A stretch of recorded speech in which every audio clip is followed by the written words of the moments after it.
今晚食啲乜嘢咧？你想食乜都得啦。你呢啲答案最冇用。茶記、上個禮拜二先食過，雞煲，我 keep fit 緊啊！咁壽司咧？我食到厭咗啦，啲日本嘢。喂，你 OK 嘛？ OK 啦，sorry 啊，我冇事。同埋嗰件事又嚟啊？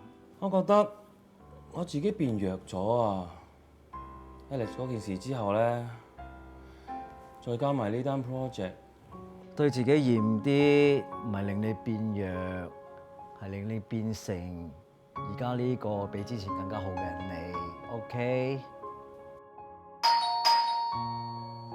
喂，你 order 咗啊？哇！你究竟幾時 order 㗎？我估你會肚餓，又一定揀唔到嘢，咁我咪索性幫你揀埋咯。你真係覺得我值得更加好㗎嘛？係咪？啊！我真係要好似你咁信自己多啲。啊，你啊，邊個話我信你㗎？喂，唔係喎，我又冇幫我自己 order 啦。喂，你想餓死我啊？